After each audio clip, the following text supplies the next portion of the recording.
Hello and welcome to Morning Fuel. I'm your host, John Bundy, and you are here because you believe in the power of the spoken word and its ability to change lives, and that by sharing our stories, we can help others overcome challenges that they cannot overcome on their own. Whether it's a victory you need to win in business or in your own personal life, you understand the answers can be found in listening to others who are willing to share their stories, knowing that their story ultimately doesn't belong to them. All right, today's guest is a vibrant and creative force in the world of photography and social media.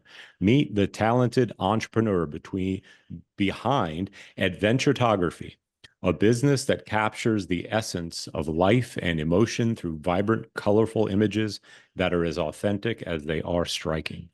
Starting her journey in photography during her high school and college years, she officially launched her business in 2019. That same year, she embraced the enchanting world of mermaiding, adding a splash of fantasy and charm to her already diverse repertoire.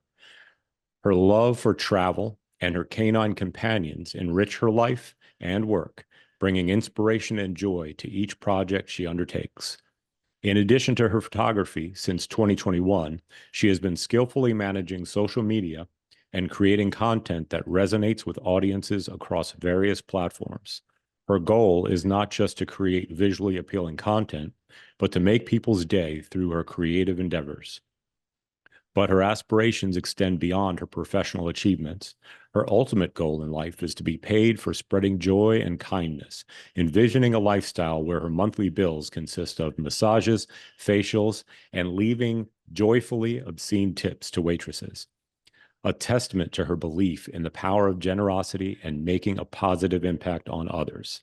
Please help me in extending a warm Morning Fuel podcast welcome to a true artist and a generous spirit, the heart and soul behind Adventuretography, my friend and all-around stellar gal, Becky Little.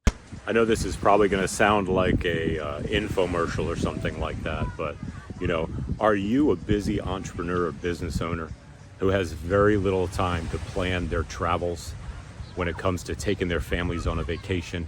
And by the time you get there, you are super exhausted and you don't want to have to think about anything. You just want to enjoy. Well, welcome to Experience Rest, Rincon, Puerto Rico. Let me break it down for you. You come down here, you stay with Sarah and I in one of the many homes that we get access to. We take care of you. We take care of the planning based on your needs. The itinerary is built based on your choices before you even get here. And when you arrive, we pick you up at the airport. We take you to your home for the 2 weeks that you're here, and you don't have to make any decisions. You just show up. You just wake up, enjoy your coffee, enjoy your breakfast, and we make the decisions for you based on your choices. Sarah and I will be your guides. And also, we'll take care of the things at the house as well. The cleaning, the cooking. I worked under a James Beard nominated chef at Stove in Port Norfolk, Virginia. And I've got a little bit of skill, but I guarantee you, you will be blessed with genuine Puerto Rican cuisine and gracious hosts and guides. And we'll take you on tours based on your preferences as well. If you're the adventurous type, we'll go ahead and take you to swim in a waterfall that's a short hike away, and also paddleboarding or surfing, even for the first time. We look forward to having you down. If you have any questions at any time, please don't hesitate to reach out. CasitaMaricao.com or Experience Rest. Thanks for being a part of the community, and we look forward to seeing you soon.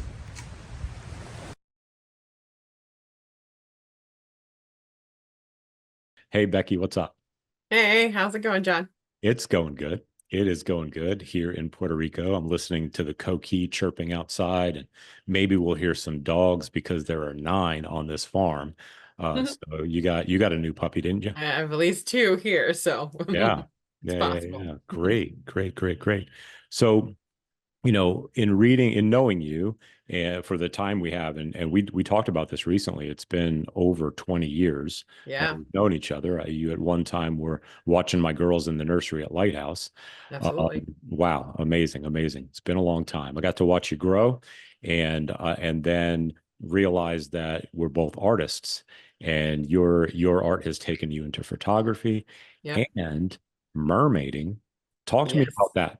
What Oh is that all gosh. about? Mermaiding. I got into mermaiding, which basically is just swimming with a mermaid tail on a monofin. I actually have kind of the tails in the background. Oh, cool. Oh, wow. Um yeah, so I have a couple of them. This is my most recent. But I got to it in 2019. I think I found the girl online and I had a friend that was doing it for like pirates and princess parties. And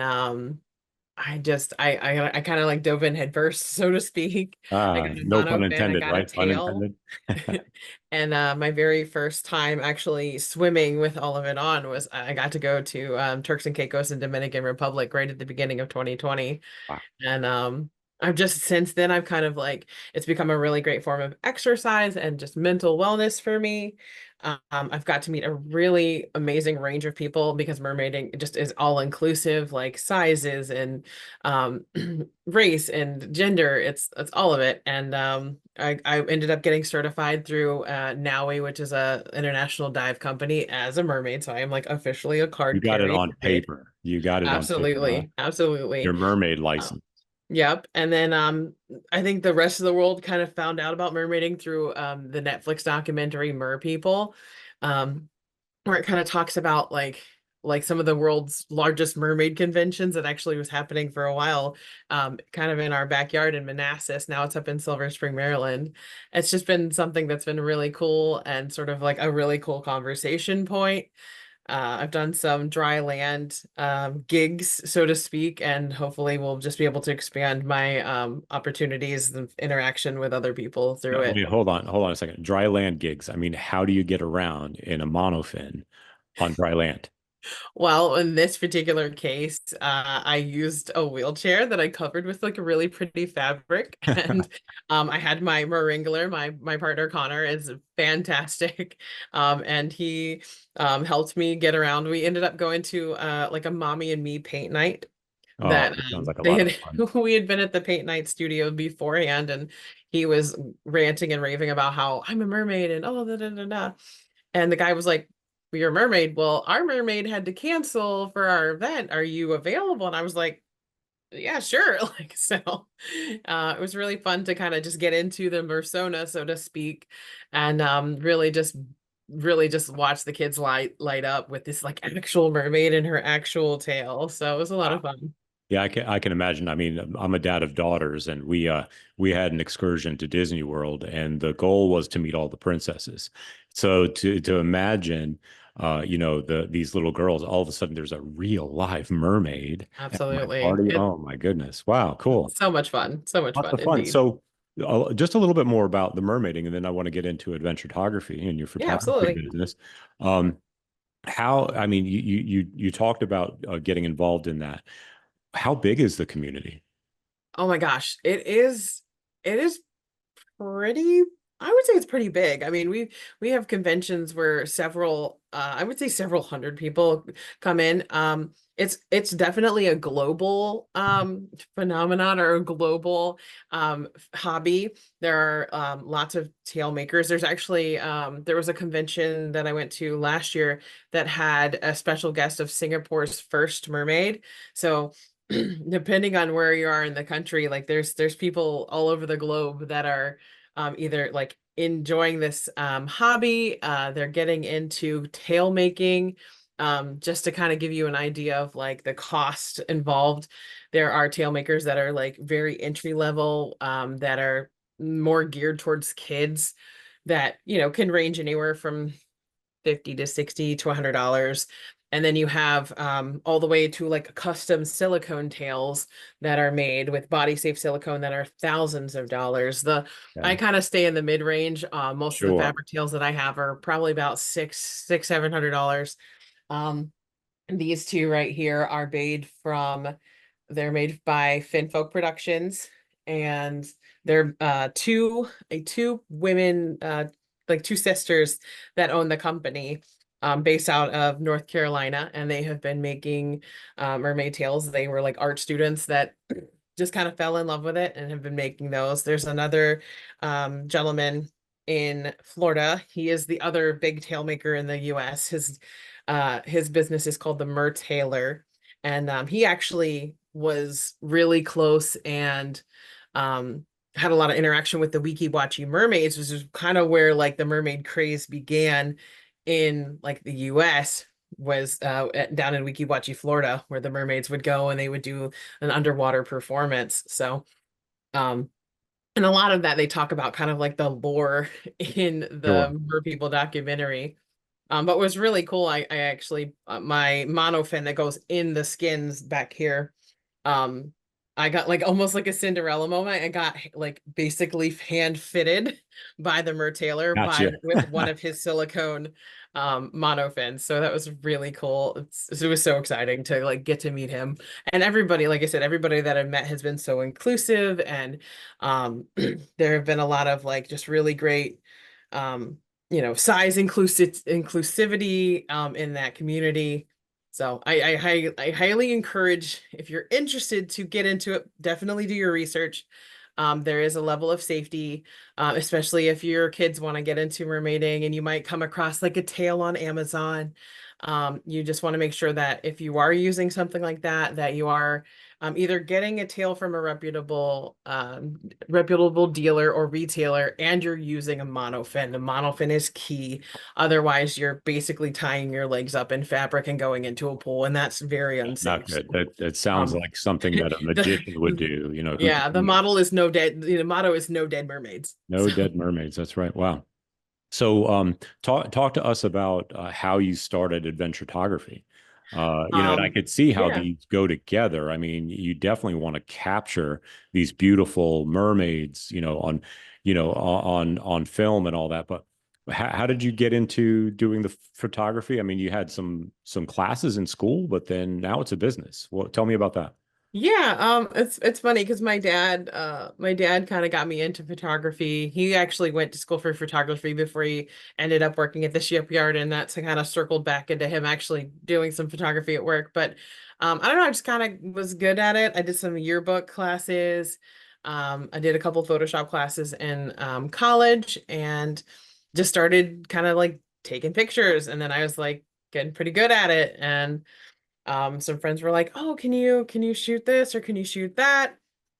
And I ended up, I would say I'd probably been, doing photography for about 10 years, but like officially um opened my business in 2019. It was RL photography. And then I just kind of, I don't know, like this brainchild came to me while I was working at Colonial Williamsburg, and I was like on the porch, and I meet so many like vacationing families, and I would offer to take a photo of them, and they would be like, "Oh my gosh, thank you so much. That's the first photo that like our whole family has been in this whole time." And I'm like, "That's unfortunate. Like you're going on vacation, you're making all of these great memories, and there's no one there to like capture the whole family." So that's kind of where like that adventure aspect, basically, that all these little parts of your life are adventures and they deserve to be captured, whether that's a vacation or a wedding, or as I've gotten into social media management, like you're owning a business is an adventure. I firsthand know, you firsthand know, owning a business is a great adventure. So I feel like it just kind of all encompassed all the things that I wanted to do with photography. So I like rebranded in 2022, and hooked up with a really amazing website developer out of Canada. They're called Focal. I highly recommend them. They're great. Total selfish plug there, but they rebuilt my website, put on my logo, everything like that, and then Adventuretography was born. And so Yeah, wonderful. So, talk about that a little bit more in depth about the adventure part. So you're then for hire to go with people on their vacation, pretty much, or something like that. They go on an excursion. They're going to go, hiking, or they're going to go just to the beach with their family. You're able to then be there and kind of be in the background, fly on the wall type thing, and then just capture all their moments.